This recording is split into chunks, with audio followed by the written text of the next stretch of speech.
Hello, everyone. I'm Keen947, aka Wolfkeen, and welcome to the Wolf Podcast, where we'll be talking about the second episode of Persona 5: The Animation. Let's take back what's dear to you. With me today is. Hello everyone, I am D. McComics, Student Bone 3000. Hi everyone, I'm FlOrangey. Hey everyone, I am Mario Fanboy 15, aka Morgana in human form, and I'm so sick of this joke. This is the third time. It really is just to make this real. Okay, first things first. This title card was done for me by my friend TakaraPOV, which if you want to check out her DeviantArt, it's down in the description down below. She does commissions and such, so check her out. But the other reason why Zachary said that is because this is the third time we've been trying to record this podcast, and every time the internet just dies on me. I swear to God. People say, oh, Discord is what you want to start using. Dude, Discord is what's led to this freaking curse. Fuck Discord. Thankfully, the other two Oh, take. you are going to regret saying that. You are going to regret saying that at some point. I am, Oh, but yeah. just screw it. Skype all the way, because at least I'm not cutting out. Thankfully, with the first two takes, thankfully we didn't get past the intro. Exactly. So, with that said, hopefully now the curse is over, and we can actually talk about this episode, which, holy crap, is an improvement over the first episode.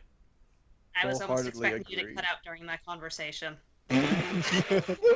Please And then stop. we move to Please Google stop jinxing. Hangouts. Please stop jinxing it. No. Anyways, yeah. This episode, I think we can all agree, holy crap, is it a massive improvement compared to the first one. Yeah, Oh. this is definitely a huge improvement. And it, Yeah, I enjoyed this immensely. and it just plays into a whole idea that this should have been a two-parter. This feels like the companion piece to the first episode. Mm-hmm. I have a feeling the third episode as well might kind of correlate with that too. Well, obviously, it's a story-driven series, so... I mean, yeah, it is, but still, it's still technically part of the beginning art of the game, you know. True, Mhm. but we at least got an idea on things through the second episode. But anyways, let's first get into our general thoughts, but before we do that, any comparisons that we make to the game and the anime are being done for analytical reasons. We're not looking to bash the game or the anime when we talk about differences or changes. Especially in the case of this episode. Yeah, because there's a Mhm. lot of changes here that were either for the better or, were negligible enough that we could be like, it's all right. It's not like a change that we hate. So Yeah, anyways, But on the flip side, there are some similarities that make us go, huh? yeah, exactly. So anyways, first, go ahead, Dean. What is your general thoughts of the episode? Well, aren't you gonna do general plot first, like you did the last? Oh yeah, I should do that. So anyways, basically the episode begins right after the main character awakens to his persona, which is Arsene. After he basically beats the Kamoshida's guards, they lock him in the cell and then escape the castle. They end up back at the school where we pretty much get a glimpse into Ren's school life where, yeah, it's been made plainly aware that people know about his criminal past, unfortunately. But we also get some introduction to Ryuji's character and, what he's looking to fight for, with him talking with the former track team members. Which we'll get into that a little later. Pretty much episode ends after Ryuji awakens to his persona, and we also get introduced to Morgana, and pretty much we get more information about Kamoshida, and we get Ren being an asshole to Ryuji. With him literally calling him an asshole. Yeah, exactly. And another thing, we get a nice little preview on certain scenes of what's going to happen within the next episode, but I'll save that for the speculation because I already said it to these guys personally. So, anyways, Dean, what is your general thoughts on the episode? Well, I mean, you said it pretty much in the beginning. This is an overall improvement of the first episode. If everyone remembered, my thoughts on it, I initially had a very neutral impression, but it gradually became a little bit more negative. This is the polar opposite of how I felt back then. This was a major improvement on this episode because there were changes that were very reasonable. There were more scenes actually made a lot of sense. There were still some parts where I feel that they rushed a little bit, but honestly, there were a lot of things that made it flow a bit better. It's actually within a narrative. And There were some very notable scenes here and there, which we are going to go into later, but overall, this was a major improvement. I'm actually looking forward to seeing on how the anime improves from here. Yep. All right, Cole. What is your general thoughts on the episode? I have the same opinion as Dean. Actually, I do think this was a noticeable improvement over the first episode. I don't really have much to say beyond that. I did like the pacing. I thought it was much better paced, though I still think some of the stuff in the palaces feels like it's going a little bit too fast. Yeah, I can agree with that. It still feels like it's running a little too fast, but it's nowhere near as noticeable as it was in the first episode. I get the feeling that as it goes on, they're going to find that balance. At least I hope I do. I hope they do. Yeah, You're not the only one. I hope they do as well. Mm-hmm. That was all you wanted to say? I'm much better at conveying my... I think I have a lot to say, but it's actually more in the comparisons section, not the general thoughts. I can only just say that I really like the episode. Yeah, and I'm in the same boat here, too. All right, then, Zachary, do you have anything you want to add for your general opinion of the episode? Well, before I get to my actual thoughts, I'm actually surprised neither of you have brought it up yet, but can I just take a moment to appreciate how awesome the intro song is? Oh yeah, it's very good. It's very good. We actually have an intro and outro in this episode. Mm-hmm. And the intro is very good. Oh yeah, yeah. it's sung by the like same music singer in the too. intro. Lynn, right? I believe her name was. Yep. Lynn. Shut up. Yeah, I also really like the episode. Great improvements, massive improvement over the previous episodes. I guess some things I do want to bring up that are part of like the general section is first off, just like last time, I didn't notice this until my second watch through. But during the post-credits scene, I noticed like, oh look, it's a MasterCard, but if you look at it close enough, it says Mr. Card on it. Yeah, we're probably going to see differences like that because it's like, oh, hey, we could get the product of Sony on board, but MasterCard? No. No. And he has like the same logo and everything. It's like, oh, MasterCard. No, wait, it says Mr. Card on it, even though it looks exactly like a MasterCard. And that's Did anyone notice the manta? Apparently, grape flavor is the way to go in Japan. Manta. Yeah. Instead of a Fanta, it's a Manta. That was great. Fanta. Yeah. Fanta. Does anyone remember that? It's like product placement without the product. Oh my god. Then again, I guess that's not uncommon. I mean, it's not like Yakuza, which actually uses real life items from Japan, like Boss Coffee and stuff like that. And that was your video game reference for the day. Yeah, exactly. Which I wanted to bring up. They announced in Dancing Star Night that they have Yakuza costumes. I want it so badly just so I could dress on up as Majima. Yeah. And that was hilarious, I want to put honestly. Morgana into the Sonic the Hedgehog outfit. I really do hope we get more Sega properties costumes for Dancing Star Night, but that's probably because I'm like begging, please get us a Nights into Dreams costume, please. I was about to say Nights. But anyways, that's off topic. Zachary, continue what you were saying. Yeah. As I was saying, other things that I actually like like the very beginning of the episode where you actually see like that close up of Ren when you don't really see his eyes. That was a cool shot. Yeah. Other stuff to go on. Okay. This isn't so much. This isn't really a comparison, but I'm just kind of like, well, when it gets to the Velvet Room, I'm just kind of like, man, are the majority of these Velvet Room scenes going to be really short or something? They kind of did that in Persona 4 animation as well, where the Velvet Room scenes didn't really last that long. And they were in the beginning. But this one seems to be like, oh yeah, it's going to be like integrated parts into, I guess, whenever Ren passes out. He didn't even Which pass I out. find to be very interesting, actually. Mm-hmm. It's almost like Igor can like pull him into the Velvet Room whenever he wants. Which makes sense, honestly, because in Persona 4, it's also implicated that he could do the same thing with when you get the bad ending, where Yuna Arakami just sort of like gets lightheaded and passes out on the spot. Mm-hmm. Also, since Dean pointed us out on Twitter, oh look, a Persona 4 cameo. Yeah, from Dancing All Night, which we've been talking about along with Star Knights. Kanami. Kanami. Mm-hmm. But There's also a different outro music, but to be honest, I wasn't really paying attention to it. yeah, and like I said, we also see like coming up in like scenes for like the next episode, which again we'll talk about in speculation. By the way, those ending scenes look really good. Yep. Mm-hmm.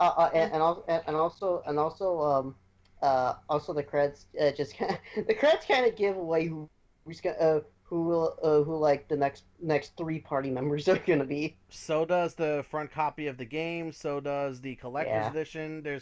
It's no real secret. And Yeah. the PV4. Yeah, it's no real secret. Fine. Okay, fine. Can I just say Makoto cameo then, since not everyone knows who she is? Well, yeah, she's the main. She's a main. Oh, and I just need to say this. Something that I'm really happy. Wait, or is that a comparison? I'll wait until the comparisons. Never mind. I was kind of like, oh, hello Makoto cameo. Oh, hello Haru cameo. Oh, hello Yoshida cameo.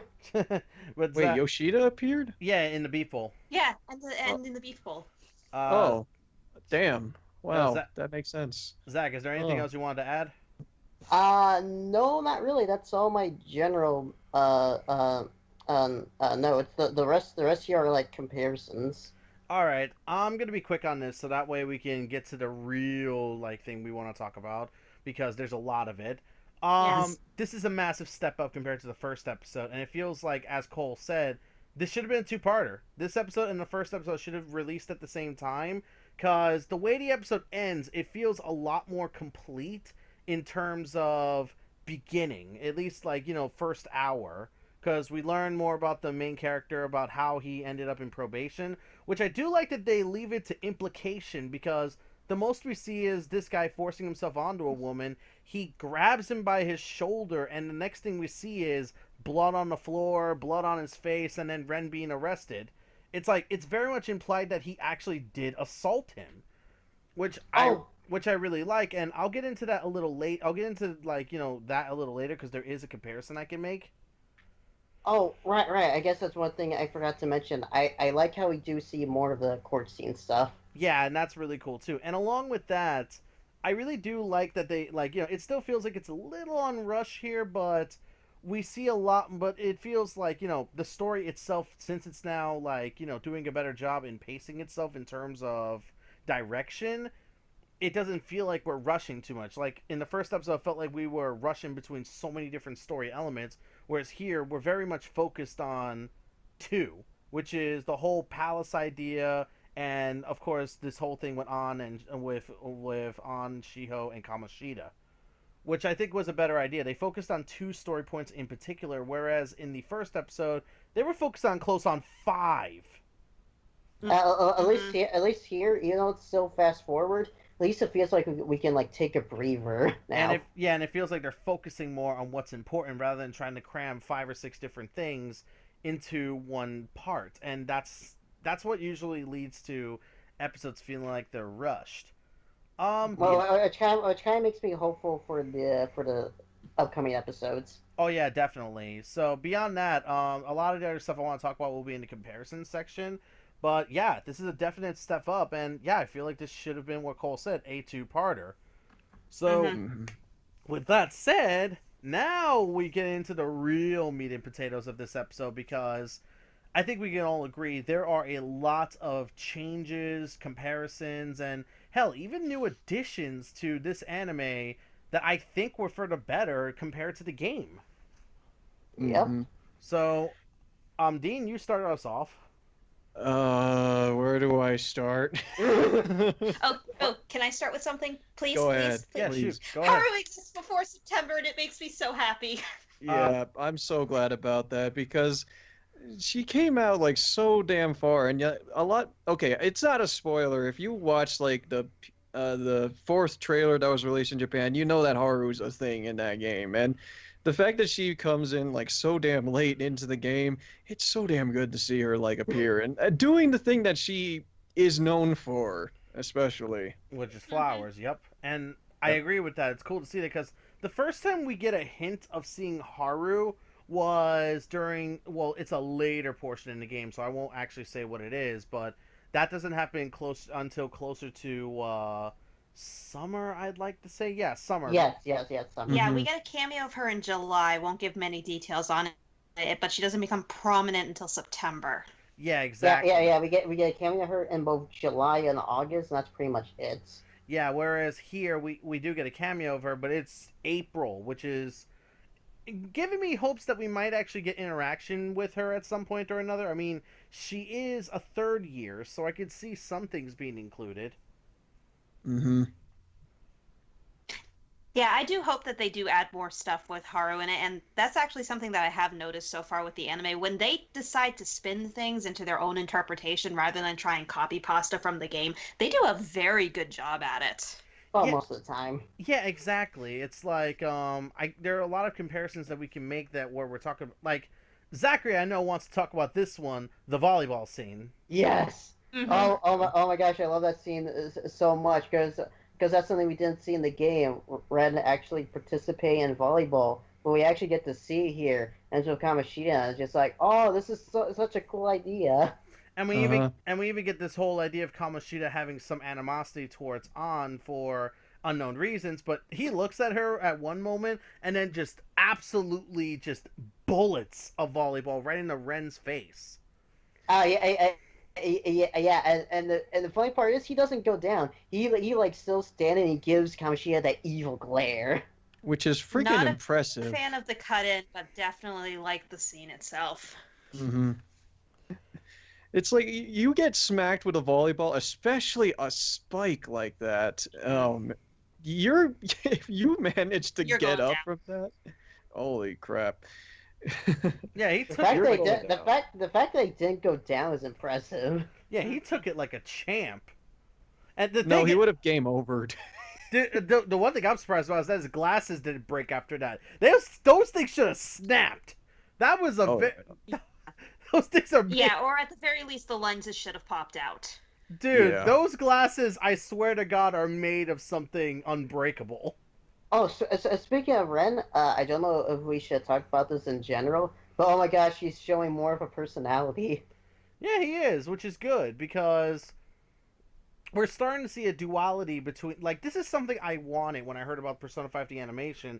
And I remember, I think it was Dean or was it Cole was not really on board with the idea I was saying that Ren should have a dual personality, where when he's in the real world, his personality is very to himself or timid, and in the metaverse, he, personifies the Joker character, being cocky and overconfident. I don't remember if it was me that said that. It probably was me, but I can see like some merit out of that, and they're definitely showing a lot of that here because if you compare the difference between like how he is in the real world compared to how he is in the metaverse, there is a striking difference. Like he is actually like, oh, I'm in charge. I take charge. I'm a leader and all that. He even like encourages Ryuji and during his awakening, which yeah, if you've seen like the first episode and you see like a striking dissonance between the two. Segway.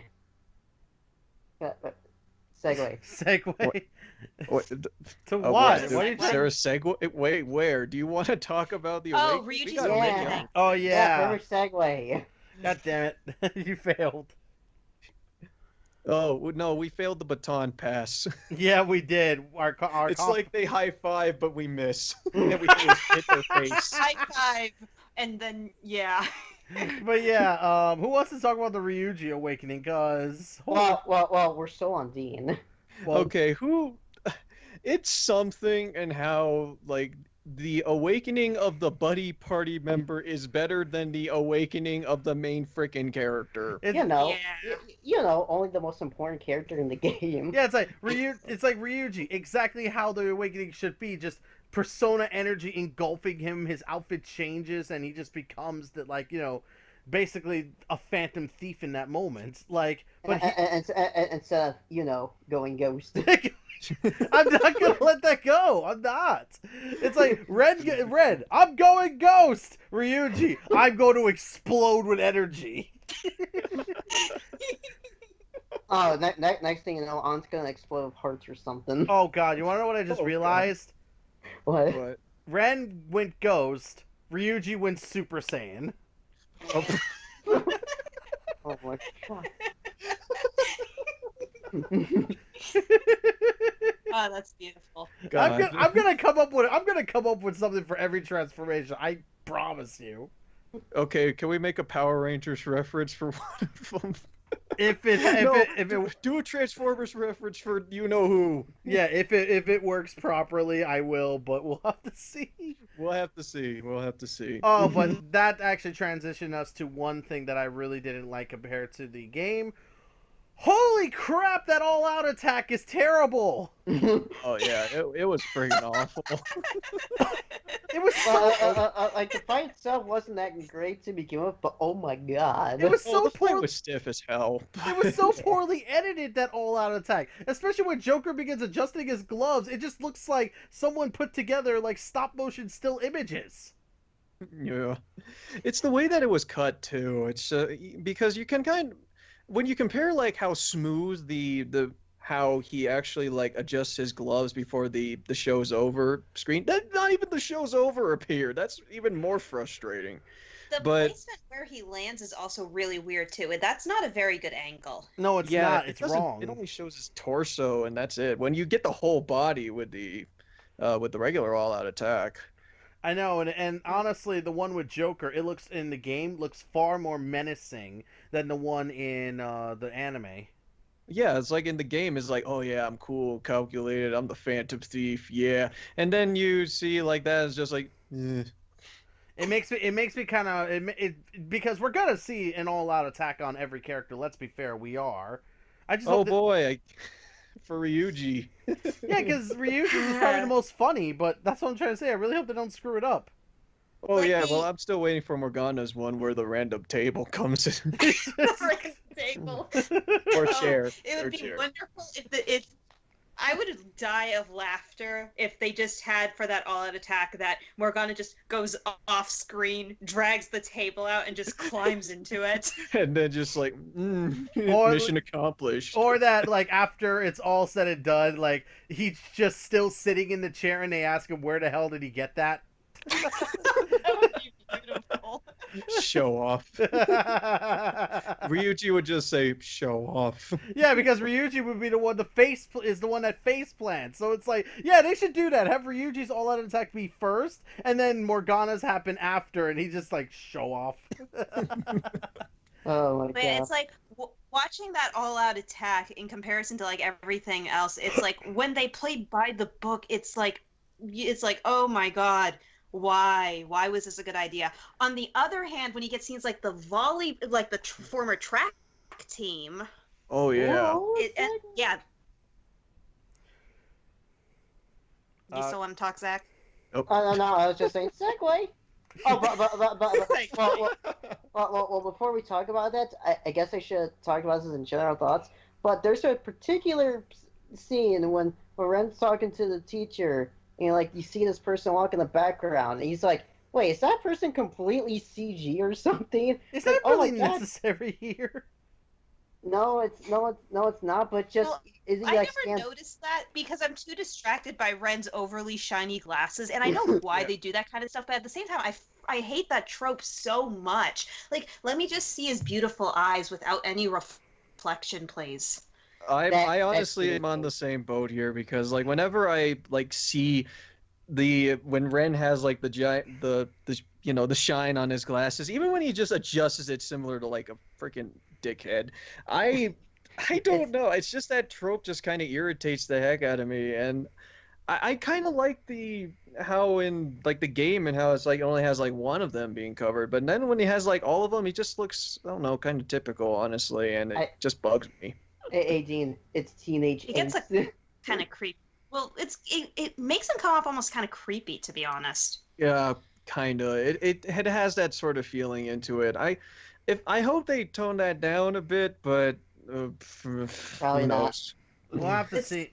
But it just annoys me because I love the way eyes are drawn on characters in the Persona series, and Ren is no exception. And just hiding them behind that glare is just an insult. I Yeah, am it personally bugs me. insulted by this. Oh, But I'm just Cole, bugged. But anyway, track volleyball team. yeah, go ahead, Cole. Actually, we were still on Dean, but Oh, it was. I think for comparisons, we just don't have any order. yeah, we just bring him up whenever we want. I feel like that's the best way to handle it. Yeah, like rapid fire and stuff. Yeah, exactly. So Cole, you were talking about the volleyball team. That was just me trying to segue into someone else talk. Oh, but yes, okay. Not the volleyball team, actually. It was the track team. When Ryuji talks to his former track mates and they have that conversation, I love that conversation to pieces. Oh, I yeah. love the lack of hostility as well, and how they're just talking to him, and then it's like, please, just don't start trouble, because we feel bad about what happened, but we're trying to survive. It gives a very good idea without showing too much what the state of the school is. And along with that, I like how it basically combines Ryuji's conflict into it. Oh And yeah, and it's a Mhm. great work in. and along with that, if I could say this real quick, it gives Ryuji a reason to fight. Because Yes. because in the game, this is one thing I did notice. He doesn't really have a reason to do all this except for getting back at Kamoshida, just stopping him from doing what he's doing. But here, his reason is he wants to like help the track team for what he did. Like he wants to like, help them have a chance at what they want to do, despite the fact that he screwed them over. Yeah, and it actually builds into two things because like first you had like the instinct in where oh, there was the track team that actually came up to him about that, and they actually do hint out on something that happened to him back a while. Then later on in the episode when, you counter Shadow Kamoshida, they actually do bring it up. So you do have the context and pretty much on Ryuji's motivation on like trying to get back at Kamoshida, which is Mhm. nice. Yeah, we definitely have. Yeah, we have a lot more context now. Speaking, And it's like, good job, anime. You did a good thing. yeah, they did. Speaking of Mhm. Kamoshida, we also get to see actual, like, real world evidence of his physical abuse towards those in the volleyball team with Shiho, where An ducks out from speaking to Kamoshida and he decides to take out his aggression on Shiho. Like, he literally takes her into a freaking closet, basically, and beats her. Oh, that's his office, and I I can't be the only one that felt extremely uncomfortable watching that scene. You're not the only one, but you want to know what? It makes more sense compared to the game because we see Shiho in bad shape in the game, but in one of the days she has a fucking busted head, like she's bruised up in the head, and we don't understand where that came from. Yeah. I guess part of that is like the game was able to imply on what went on with that and just let your head fill the pieces. But when you actually do see that sort of thing like fully up front, it's just whoa. It's very freaking hard to watch, but I think I like that as an addition because it just makes us more and more hate this guy. It just makes us hate Yeah. Kamoshida even more. Yeah, and I that's can't help but notice that the anime makes everything just a teeny bit more violent. oh, Like with the extra blood and the fact that like Ren's bruises looked really bad. Like Ren's bruises looked really bad in the game, but in the anime they look almost like they could be infected. Yeah, Oh, yeah. and even like minor sure. marks, like when Ren got bulleted by the volleyball, we saw like a bruise on his cheek for a little bit. yeah, that looks swollen. Yikes. I guess because it's an anime, they're able to add those sort of details, but I do praise the fact that they do go into that sort of detail, and they definitely show on how much Kamoshida is a total dickhead. Yeah. Mhm. Hell, even when they make it to the school, where instead of Kamoshida pulling off this act of trying to be nice, it's very openly like obvious that he has a problem with Ren. But still, like, casually talks with Principal Kobayakawa and others. Yeah, exactly. You could tell that to the students he doesn't hide his hostility, but to the teachers he's more than willing to put up a face. A persona, as it were. Ooh. Yes. But that's what do you want to talk about, Zach? Well, just another comparison I want to bring up. Probably like another one of the best things that they did is that they actually put Morgana on like the second trip to the castle, not the first. Yeah, because in the game, you're not like you run into Morgana during the first trip and escape, and thanks to his help. But it's implied that they got away on their own. Whereas the second trip, when Ryuji's like, "Oh, we should probably go back to that we should try to see if we can go back to that castle." Which, by the way, thank you, anime, for not making the main character obliviously naive about the metaverse app. Yeah, because like in the game, he's always like questioning. Is like, "What is this? I don't know what this does." Metaverse Cute app. logo, huh? Yeah. Well, but that could be sarcasm, but still, he's felt oblivious as hell to like the whole thing, even though he was in dreams and where this weird old man with a long freaking nose and the weird lolly twins that kept calling him inmate tells him about the freaking app. Holy Oh my god. Damn it, Dean. That's what they are.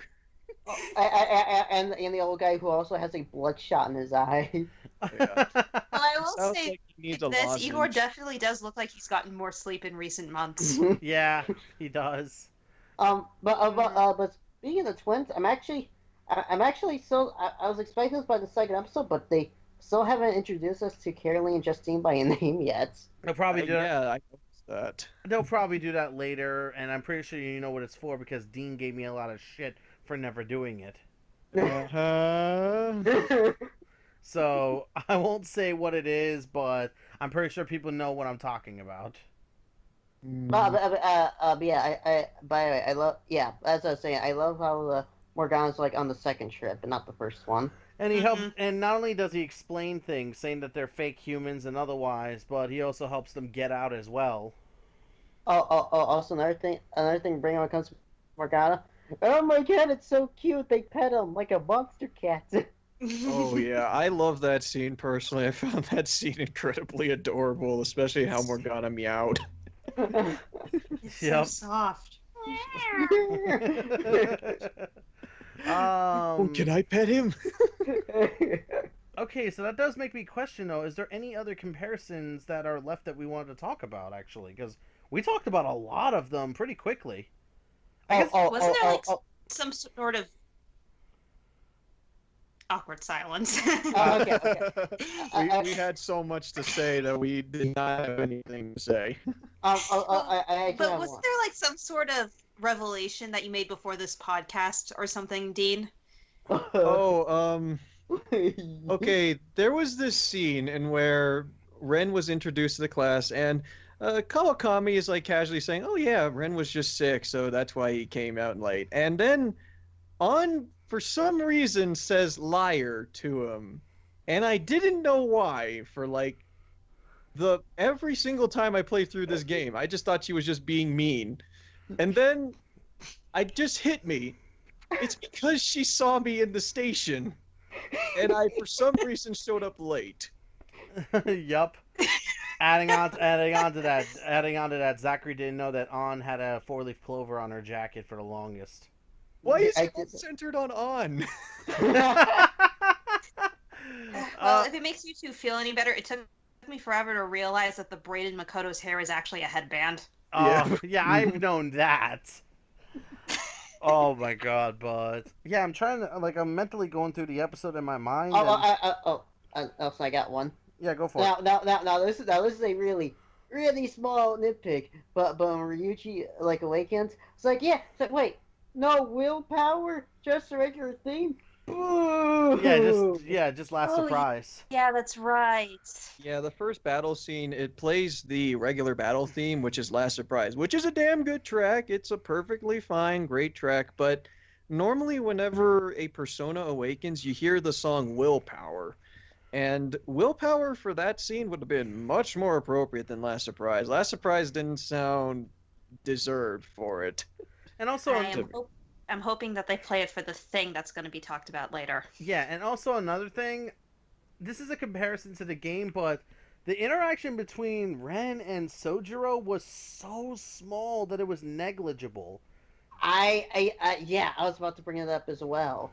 It's like, wait, really? That's it? Yeah, exactly. It's like Cole was hoping that, like, I remember you said you're hoping that maybe after this he'll crack down, like Sojiro will crack down on him and start treating him a little more harshly. But no, He acts exactly like he did in the game. Yeah, exactly. Yeah. But here's the difference. Well, actually, he sounds almost indifferent, which could be interpreted one way or another, but it's kind of disappointing.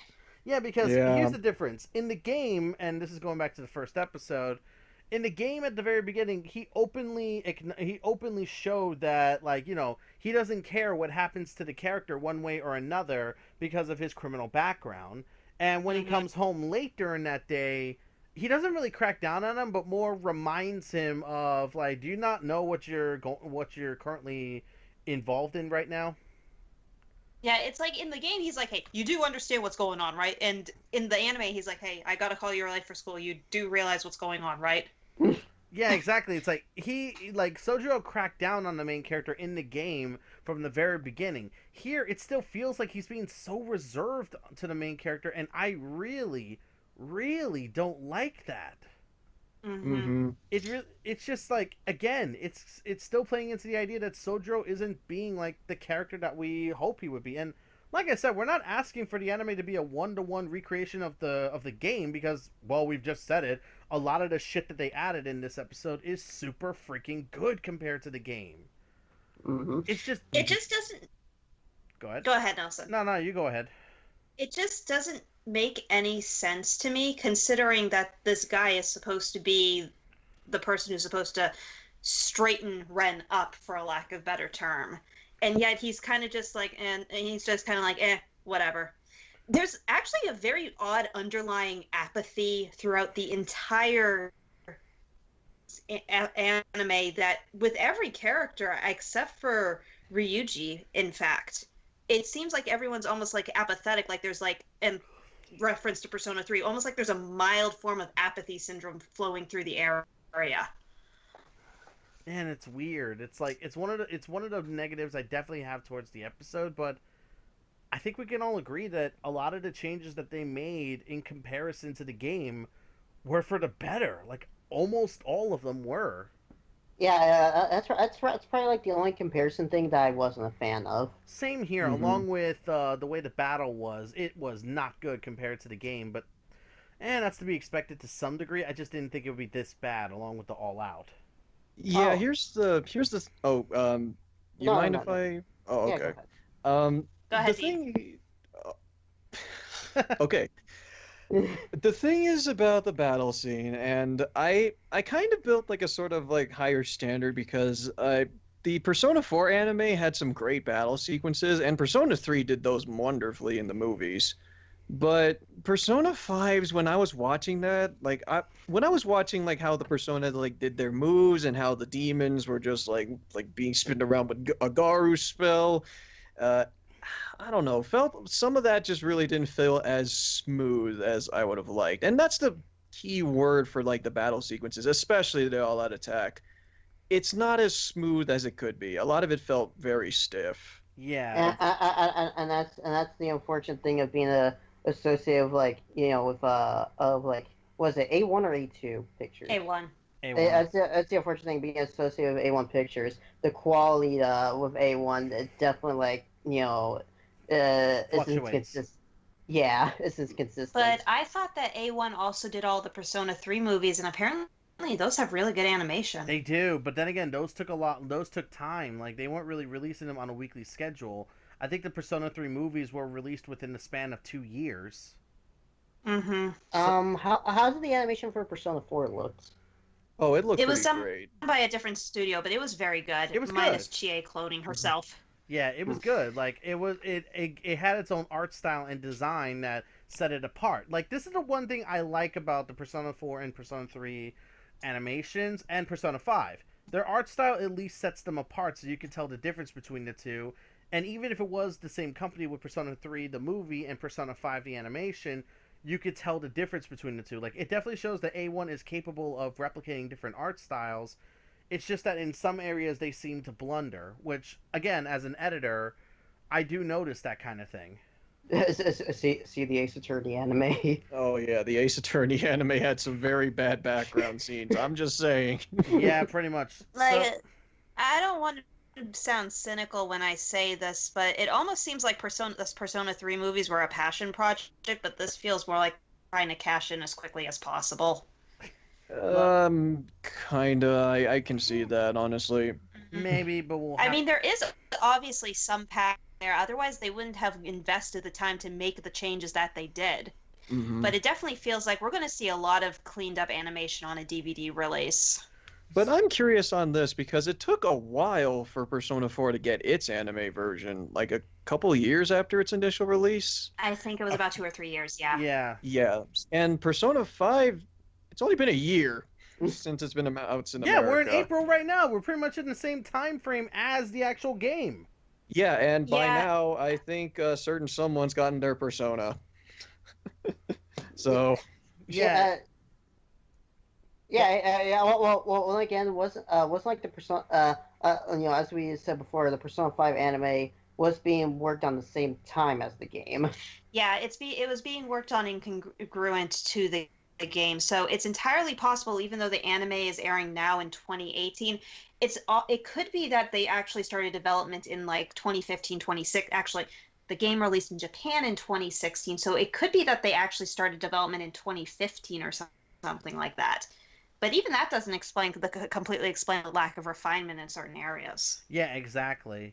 But anyways, I think we've talked about all the comparisons that we wanted to talk about. Actually, there's just two more things I want to talk about, and it's in my notes. One, I actually didn't notice this, I didn't notice this until I got to the second episode. But the guy who gets quote unquote assaulted by Ren, he actually has different lines of dialogue in comparison to the games, because I know in the game, I remember this in the game where he's just like, "Damn, Brett, I'll sue," and he says like something different in the anime. That's one thing I noticed. what was it that he said in the anime? I can't remember. Nor can I. Something like "you're going to regret this" or Yeah. something like that. Yeah, Yeah. But to be fair, I don't know what the original line is in the game in Japanese. exactly, because Yeah, I'm pretty none of us sure. speak it. Yeah, I'm pretty sure that in Japanese it wasn't "damn bread I'll sue." I'm pretty sure it was written somewhat differently. Because Yeah, and that sounds about right. remember, localization is always the thing. So, Mm-hmm. and Well- the other thing you wanted to say, Zachary? The one other thing I want to bring up, even though it's a very small scene, I actually really do like it. I actually like the really small scene where Ren is actually helping Shiho. They actually have an interaction. Oh yeah, that was actually a really nice touch. I know, and we do get that Mhm. in the game as well, though it's very small. Because in the Yeah. game, though the thing is, I really hope they show more of this in the animation. But in the game, you can actually like listen in on An and Shiho's conversations, or Takamaki as she's known as at the moment. You can actually listen to their Mhm. conversations in the game, and you'll actually speak with Shiho at some point, and she shows like relative concern for you, like literally because she knows about the criminal record that's being spread around, and she even talks to An about being worried for you, with An pretty much saying that you worry about everyone. Yeah. Like, and even she even says that to you personally when you run into her. But that's Yeah. not, Yeah. Oh. Go ahead. It would actually be nice if the anime perhaps developed Shiho's relationship with Ren a little bit more. I wouldn't mind. Yeah. I wouldn't mind that, honestly, because, like, I'm not gonna say what happens, but after later portions of the game, Shiho just kind of like disappears. At least, She's only really mentioned in like Aunt's Confidants. yeah, And but, shown in An's Confidant. yeah, but Sometimes. we'll go further into that later when the show decides to explain it. But anyways, Yeah, but it would be nice if they showed like a little heart-to-heart between her and Ren, but not as like a an established confidant sort of thing kind of way. I just want them to just show like a little bit more interaction. Watch her. Watch them destroy all expectations. Watch her be the one that does the romance of Ren. Oh my Oh, god. oh my God. That's the hidden Aeon social link that we just never saw coming. I am okay with this. Anyways, we might want to move on She's to cute, so I'll take it. we might want to move on to the last part of this because we don't want to take too long. I feel like this episode's gonna be shorter than the last one. Yeah, well, Surprisingly, I yeah, was gonna say that we were gonna go like about 2 hours, but we actually managed to go through like a lot of the really good key points rather quick. which is why I'm trying to keep us on point and not deviate. Aw. Because the last thing we want is to is talk about other topics. But Oh, should we talk about the post-credits scene? no, actually, a little because, well, here's the thing. We only really get to see one thing, and that's Akechi, which is this guy. Well, we see Akechi because here's the thing. This at least gives us an idea, a way to introduce him because we hear about Akechi through the phone through the students on the train in the first episode, and here he is talking with, as we don't know her name at the moment, basically talking with someone from the public prosecutor's office. And basically talking about that there's something going on, like something supernatural with these crimes. But even he says at the end that feels less like a crime and more of an occult kind of thing. Mm-hmm. Beyond that, it's just left alone. So we'll probably we know what's gonna happen, but I'm pretty sure the anime will explain it later, so others that don't know will get where it's going. Yeah. But anyways, let's move on to the final part, and that is basically, is this a good episode for fans, and is this a good episode for the general audience? So Dean, you start. I would think so because for general audiences, I think that this episode definitely better establishes on the overall plot for this, for at least the beginning of Persona 5. And we did constantly mention this before, but this really should have been like coinciding with the first episode, and that's how the first episode complements with the second, and you're able to get like pretty much a general picture on how Persona 5 is like, and would leave you with a more positive impression. It certainly did for me, and speaking as a fan of Persona in general, I did enjoy this. A lot of the nods, as well as some of the things that they added. My goodness, the things that were added were so good. And some of the things that they were staying true to the game were admittedly pretty disappointing. Yeah. But all things considered, I did enjoy it, and fans will find plenty of things to like as well, especially if you're very familiar with Persona 5. All right, Cole. For the casual audience, I think if you have them watch episode 1 and 2 back to back, you're going to have a good time, because this helps with, it slows down enough so that way you have enough time to breathe from episode 1, which train of thought literally just came to a crashing halt right there on the tracks. much like the subways. Oh God, no. FlOrangey just had a mental shutdown. Oh. Yeah, I remember. But yeah, for the, like, with the way that episode 2 went around, I'd actually feel more comfortable showing this anime to my boyfriend, who, like I used before for Persona 4 to test the waters. Yes, I think he'd enjoy this. As a fan, I've actually talked to a couple of fans, and they actually think that this is a much bigger improvement, and they did genuinely enjoy it. All right, Zachary, your thoughts?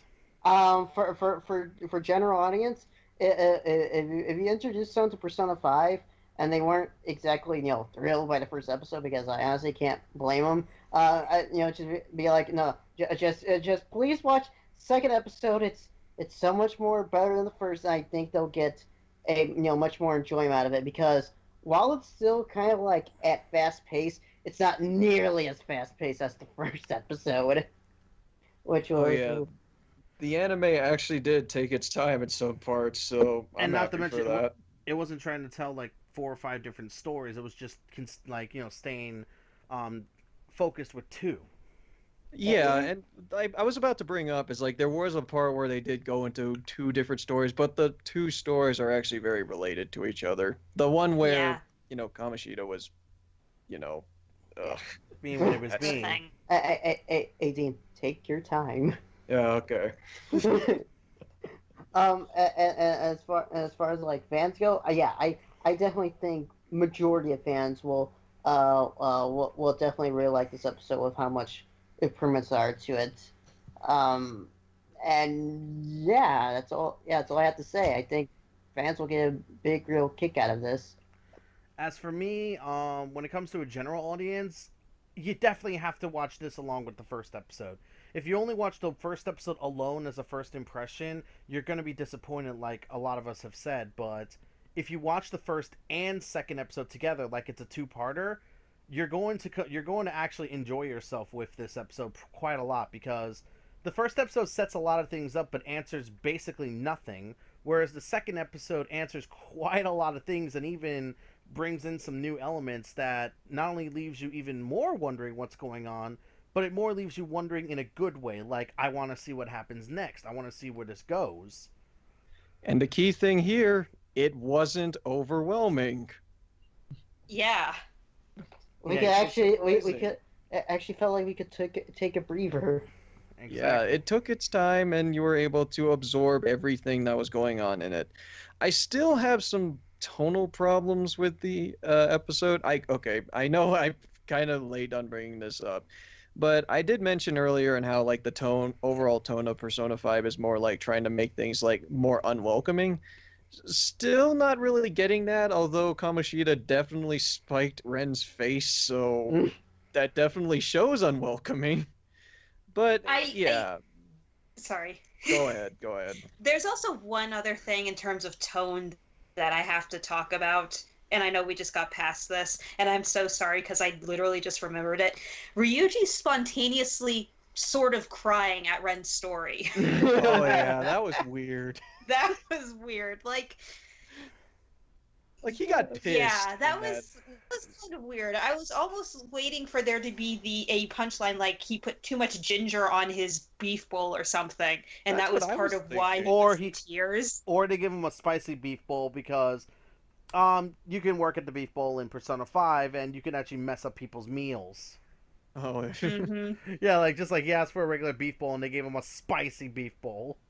Yeah, it was kind of weird to see considering normally Ryuji default reaction to stuff is anger.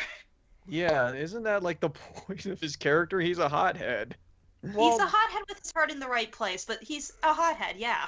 Mm-hmm. Oh damn! I hit my table. But yeah, exactly. That's the that I do agree with that. The tonal shift feels a bit awkward, Yeah. but I feel like those are smaller moments that don't really detract from the episode, at least for a general fan. It doesn't. Yeah, I mean, I think you can. for a general fan, they're not going to notice or care. But when I look at it, it's just like, Ryuji, are you okay there, man? It's like you seem a lot more sensitive than I more remembered you. From I guess the game. I guess they know people hated the fact that Ryuji is a full-on idiot, and they want to try to make people relate to him. Because good God, I know some people hate Ryuji to such an extent that they either want him dead or removed. Well, it's Yikes. like, you don't need to do that to make Ryuji relatable. You just need to tone back some of his more abrasive personality things. Like, the things about him continually sexualizing On, even though she's been, what. Yeah, Mhm. exactly. So along with that, a fan enjoying this episode, God would yes, fans would love this episode because it answers so many of the questions that the first episode left us with. As I said, it adds so much different stuff that the game doesn't have, or even explores things that the games didn't think to explore, or they don't until later. It just feels like an expansion, basically. Like, it feels like if this was a Persona 5 expansion this episode, this would have been it. Like, this would have been like extra content added to like a Persona 5 expansion pack, like FES or Persona 4 Golden. Like, Mhm. in fact, when there is a Persona 5 expansion, I want scenes like this to be added. Like, add more context to things. Give us some new stuff to look at. Give us, this episode, gave us a reason to hate Kamoshida. it was always implied why we should hate him, but it gave us a physical, actual idea of why we should hate this guy. Not only just from, like, him spiking a ball at Ren's face or him beating on Shiho, but also some of the, like, the other kinds of things that happen, like the track team that they blame Ryuji because he went against Kamoshida and yada yada yada. Or the angry glare he gives at Han. Exactly. It's like we get to see not only physical reasons for visual, we get to see physical reasons for why they hate Kamoshida, but we also get plenty of other instances of his actions causing problems for the school, and thus giving us more of a reason why we should hate Kamoshida. So yeah. And it's only going to get worse, or it would be if the anime highlighted more the whole isolated from everyone because of the criminal record thing. Exactly.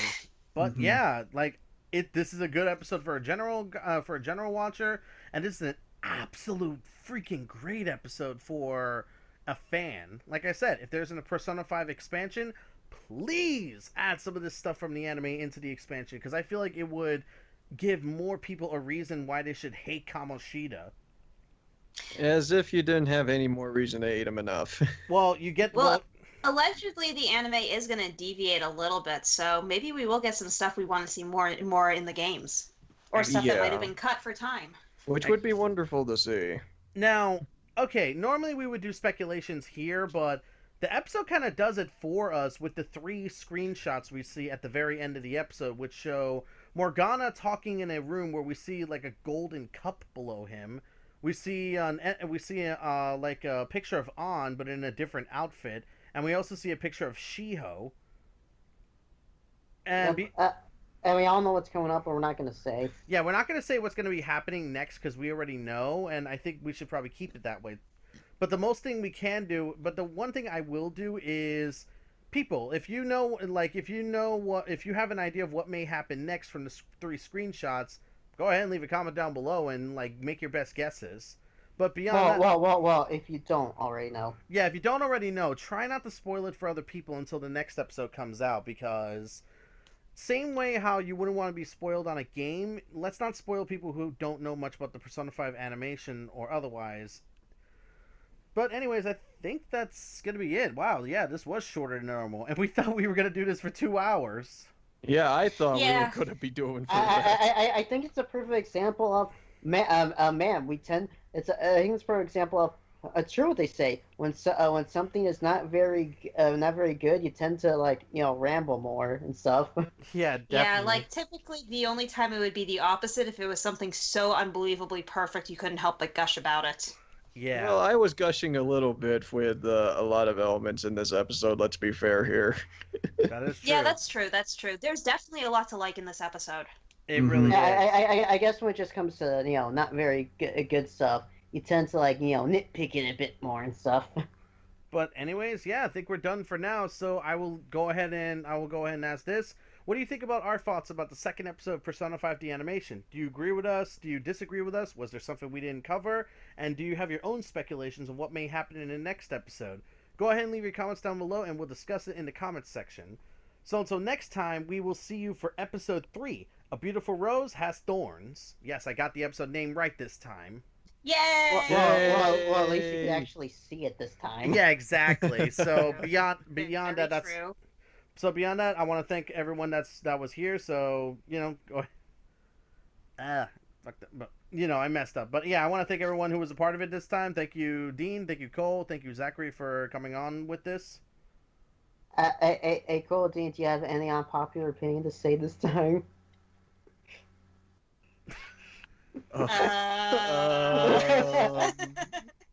It's like.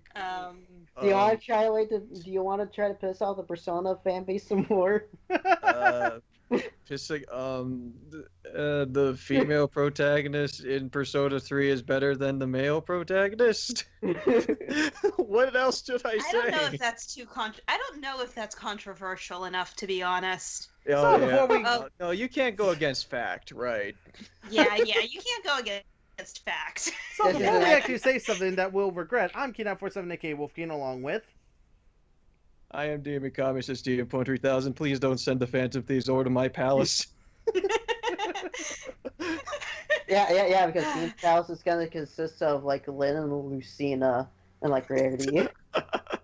Oh my god. What could they even get with that? Maybe a Zeodyne card, but that's about it. So, alright. Cole? Wait, what am I Outro! We're doing the outro instead of keyboard saying Kiwokis. Wait, what? We were doing the Outro. outro. Go. Outro. Okay. Hi. I'm sorry. I'm Let me- sorry. I just completely blazed into another area. My brain is in a different I'll- dimension right now. Fine, I'll do it My- again. I'm Keen up for 7 aka Wolfkeen along with. Hi, this is FlOrangey. I'll see you all in AO3, and I still think Akira Kurosu is better than Ren Amamiya. and Yes. and I've been Mario Fanboy 15. I think I killed Dean. Oh man, and we'll Stole my shit. we'll see you all for the next Wolf podcast where we talk about the third episode of Persona 5 the animation. Till next time, guys. Take care.